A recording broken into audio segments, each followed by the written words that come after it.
before we know it, a prescription is going to be required to buy antibiotics for livestock that are meant for food consumption. So how does this affect you? Well, if you raise calves, probably negatively. Rarely do more regulations work out for the farmer's benefit, big or small, but for the calves in their benefit. Knowing this is going to have some negative consequences on myself in the long term, I think this is right. This is what's best for that animal. Because to get a prescription, you have to have a vet-client relationship. And with that relationship comes education. You're not just paying for the antibiotics, folks, you're paying for the service. You're paying for that knowledge that veterinarian has to provide you with a good treatment regimen. The confidence that what you're doing for your calf is in their best interest. Now, I want to share a story time with you guys. And this is one out of probably hundreds of situations I've been in online with folks that really motivated me to start this page. This is why Just a Girl Who Loves Her Moose and Dairy Beef Farmer became what they are. Advocating, educating, and entertaining. Well, here's the educational part. I might lose some of you that are not on my scale, and I hope you stick around to see my point of view with this situation and why I think in the long run it's going to benefit you. This is one example that I'm not blaming this producer. They probably believed at the time they were doing the best they could. But here is how it is such a slippery slope. Calf without mama, possibly rejected, not eating past couple days, laying on its side with its neck arched. Really hard. What is this? Well, as someone who's raised thousands of calves, I know exactly what that's going to lead to. I rarely have success turning it around once their head is arched back like that. I actually call that the death lay. They get a certain look about them before they pass away. I used to work in a nursing home. You guys might not know this. People get that look too. Not that body positioning with their head all the way back, but they present a certain way before they pass. It's part of life and part of death. We are all going to experience it. How do you proceed when this happens? Well, how I would proceed with that is weigh the likelihood of success with treatment and what's ethical for that calf. Because at some point, the kindest treatment we can give that animal is a bullet. And if that shook you, I'm sorry. But some of these things these calves can come in with are not treatable. They're very unpleasant and they are fatal. That is why we pin them independently until we have them vaccinated and healthy and know who is carrying said bug. So the whole herd doesn't end up like that calf. Anyways, if you're not sure the outcome, the likelihood, the course of treatment, what you should be doing next, that is when you call the vet. I have a couple examples here because taking advice from other folks that also don't know, that's just winging it, is how we got to this position where now antibiotics have to be regulated to reduce risk of building resistance and creating a superbug. So in the comment section of that thread, there was a surprising amount of adviceful comments. Folks that probably believe they were trying to benefit that calf. Everybody's nature is to want to help. Giving advice without knowing enough about the situation or having the proper education to really understand what's going on, even if you had all the information, is not helping. I've blurred out the names, so I'm not trying to attack these commenters, but I want to use them as an example. Because the pushback I'm reading about the prescriptions being required are not from folks on a large scale, they're from folks on a small scale. This is going to impact folks on a small scale more, so I understand that. But the folks on a large scale have that vet-client relationship and that education that would have prevented this. We'll call this commenter Tina. I'll remind you, we're talking about the calf that's been down and not eaten for a couple days. Besides tubing for nutrition, we'll get to that in a minute, check for a navel infection. Navel infections are important to pay attention to. It can cause that calf to go downhill quite quickly. They will go septic from a navel infection. It's quite fatal if left untreated and unmanaged. But if this was from a navel infection, the calf is septic already, there is not much you can do in that situation. This is something you needed to be proactive with, not reactive. So treating a septic calf locally by injecting penicillin that was supposed to be injected in the muscle is not only a waste of money, if we want to come from a profit standpoint, but unethical and ineffective. Drugs have a mode of action, need to be administered appropriately to work properly. Not only is that calf already suffering, but you just made it worse. Now, if a navel infection was the problem, and that producer had called his vet the first day that calf didn't drink, he'd have been coached to check that navel infection before it went systemic.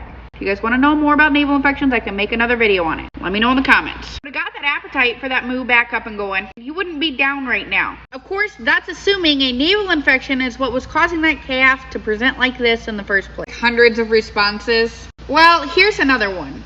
Actually, here's the exact comment thread that motivated me to post my first educational calf content video and built this platform. Prescription is required to encourage a vet-client relationship. The vet is not a pharmacist, they are a service. They are a doctor for your critters. Because the only other person that cares about your cattle as much as you do is a person you're paying them to do that job. They probably got into vet care because they like critters and want to help them feel better. But if you think about motivations outside of just wanting to help animals feel better, their job, livelihood, success depends on them giving you good advice, having successful outcomes. Their ego, their savior complex does not come into play. Like way too many comments I've read online, especially like this one. We'll call this guy Pete. Pete says it's probably dehydration. Tube if necessary, electrolytes and milk. Electrolytes at this point are most crucial. So if we break this down by case, once a calf is already down, oral electrolytes are likely not going to be able to be absorbed properly. When a calf is down, stiff, and cannot hold his head up, he has reached the point where oral fluids are no longer an option for therapy because they're not going to be able to utilize them, and they are likely losing fluids faster than oral fluids can replace them. It's just not helpful, and it can be dangerous. Have you guys ever thought about why you can't eat before you go to the doctor to have surgery?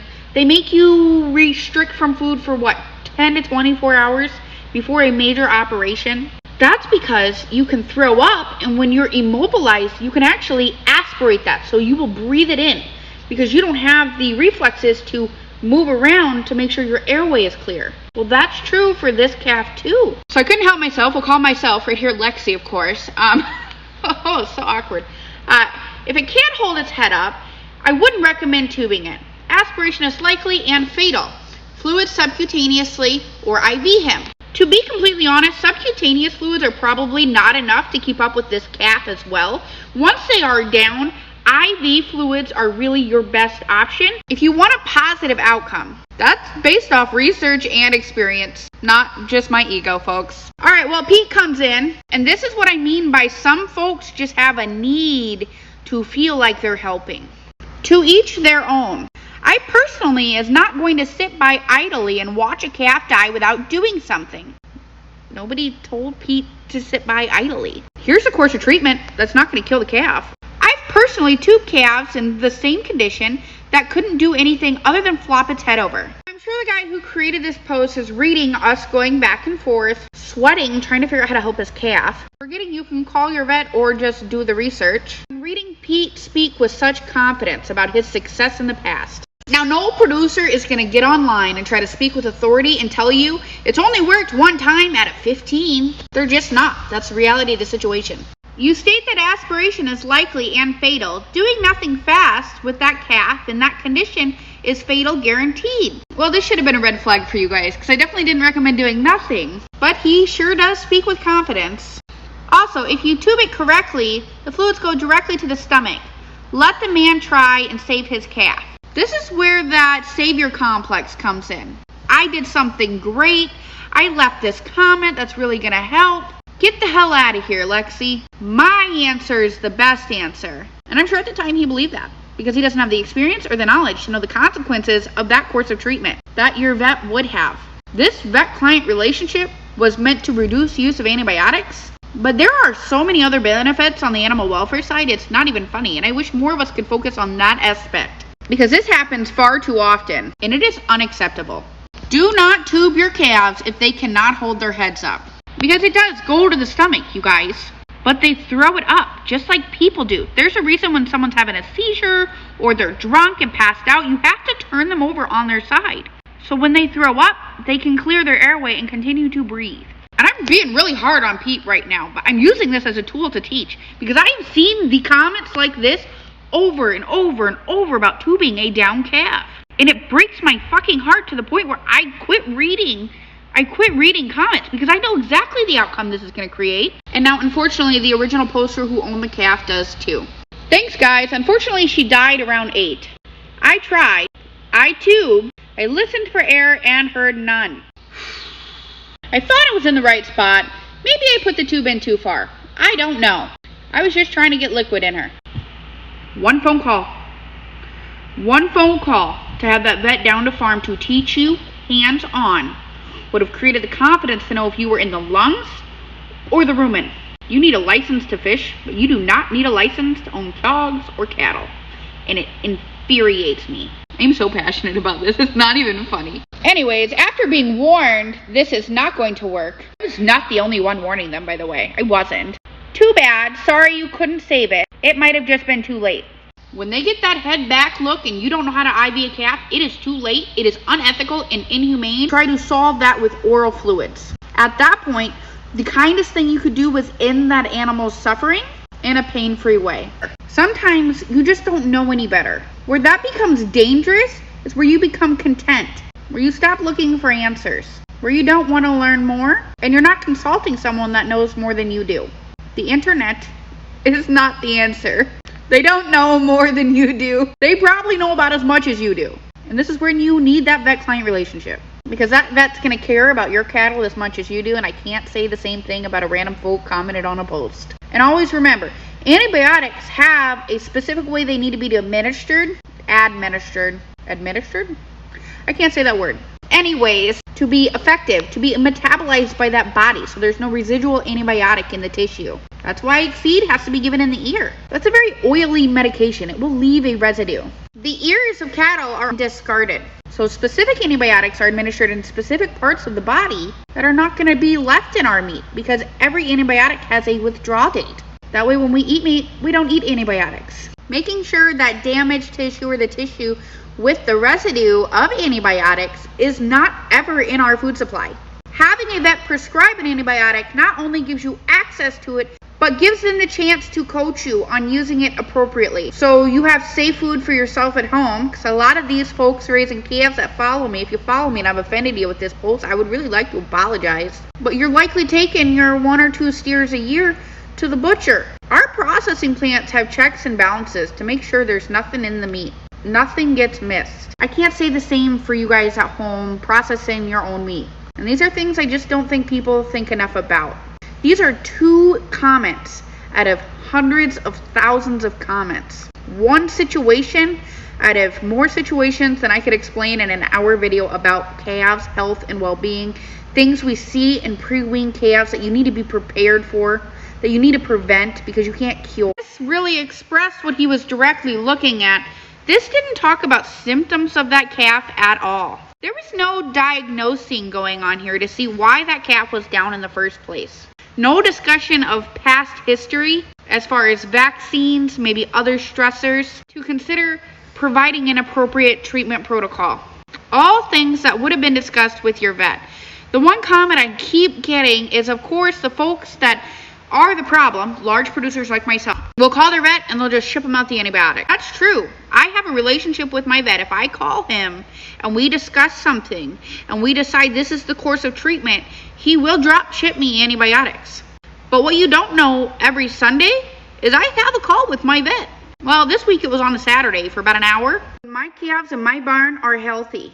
Because we check in, we talk about new vaccines available, we talk about how things are going, we reflect on things we've done in the past. We have that vet-client relationship that not only prepares me to be proactive when we see things moving forward, but educates me so I can react appropriately in the moment if I can't get a hold of my vet. If you didn't know this, I have been blessed. I have 2 vets, well, 2 clinics on staff. I have 3 vets, 2 of which are an hour out and 1 is 3.5 hours out. They're not close. We utilize mail, so we will drop ship fecals and drop ship medication, meaning overnight it. That way we can get some feedback. If we lose calves, have them posted. That's kind of gruesome to watch, but you will learn so much from why that calf died. You will learn to read the symptoms earlier so you can respond better. I read too many comments where folks are like, well, we lost them. And that's it. That's it. And that is so unfortunate because you can't learn from that. The goal with this, from my understanding, is to reduce antibiotics. Limiting access to having someone check and balance your situation is going to reduce the misuse and overuse of antibiotics. It's absolutely going to serve its purpose. But what they're missing here when everybody's talking about it is focusing on a management perspective and preventing those calves from ever getting sick in the first place. If you're a dairy, focus on your maternity pins. If you're literally anybody else who has a calf, be proactive with your education. My playlist, All the Little Things on Just a Girl Who Loves Her Moose, I'll build that over here too, is literally every little thing we do to prevent calves from getting sick in the first place. It's being proactive. Do your research on things we commonly see in pre-weaned calves. Clostridium, scours caused from either viral or bacteria, and respiratory, Salmonella Dublin, crypto, BVD, coronavirus, rotavirus. These are all things you guys should know and know well enough to diagnose. The lack of education around percent solids, milking, temperature, consistency of feeding, how dirty equipment can pump how dirty equipment can pump E. coli into that calf's gut. What are the consequences of that? Feeding electrolytes too close to milk, feeding too much milk, mixing milk replacer wrong. Milk replacer is not bad, but you do have to mix it correctly for it to work, for it to not make your calf sick. Weaning appropriately. If you feed a bunch of milk, you got to take a longer time to wean. Getting a vaccine protocol appropriate for your region. Knowing things like some vaccines are neutralized with the use of certain antibiotics. So if you vaccinate a calf and you give it an antibiotic too soon to when you vaccinated it, it's going to neutralize that vaccine. That calf is essentially not going to have it. And when it presents around 15 to 30 days of age, you're never going to know what it's sick with if you're not running stools and consulting someone that can run those labs for you and those fecals. Because in your mind, you're going to say, I vaccinated that calf, but you didn't, because you treated him when you vaccinated him. You misused both an antibiotic and a vaccine because you didn't know any better. And that goes back to doing your best, but not knowing enough. And that's when you call someone who knows more. I don't really know what I think of the whole situation. I don't think it's going to be good for farmers at all, especially folks that don't have access to livestock veterinarians. And this is where you're going to have to really be driven and buckle down on your management. Self-educate proactively before you have a down calf. You would be surprised how much can be solved through good management and proper nutrition. And I hope to teach you some of that. But that's also why I'll never provide treatment regimens through email or in the comment section, because there's too much I don't know without being on farm with you and talking about the calf's history and its current symptoms, that even if I had an answer for you, it'd likely be wrong or more unhelpful. It'd work against that calf. Because if antibiotics are not necessary, you're damaging valuable gut flora. Every calf has a good and bad bacteria in their gut.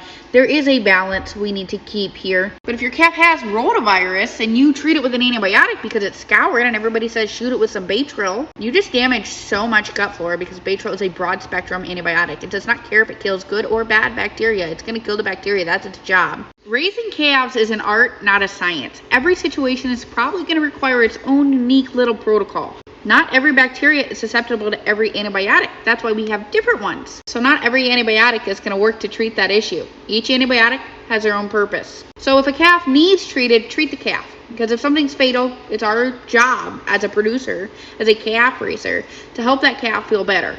But unnecessarily treating the calves is going to harm that calf. Needing a prescription to buy antibiotics is not the end of antibiotic use. It's the start of using them appropriately, responsibly, and safely. That VCPR, the vet-client-patient relationship, is the key to the cabinet, folks. This is happening whether we like it or not. I think telehealth has a long way to come before it's accessible to everybody. And hopefully we'll see some free programs and resources coming out on education. One of the resources I highly recommend is calfcare.ca. Done an excellent job trying to put all of this information folks really should have under their belt when caring for critters of this size and age in one spot. I hope in response to this, they create some kind of program that will entice some of the livestock veterinarians to move to more rural areas. Or at least I know that was an option when I was in school. Relieve some of the debt of becoming a vet if you'll go work where they really, really need one. I'd like to see a bigger push for that. Now, I don't have the wits to get any of that done, but if some of you want to go ahead and start navigating those channels, pushing for more of that accessible education and resources outside of damage control with antibiotics, that's really going to be where we see the benefit here. I think we've been focusing on the Band-Aid far too long, and now we need to focus on the wound. Hopefully it'll shift your perspective from a frustration of lack of accessibility to antibiotics to an overall animal welfare perspective. Because while this may not be better for the farmer, this will be better for those calves, giving him the best chance he'll have to grow and be healthy and happy. As always, folks, eat your beef guilt-free and have a great day.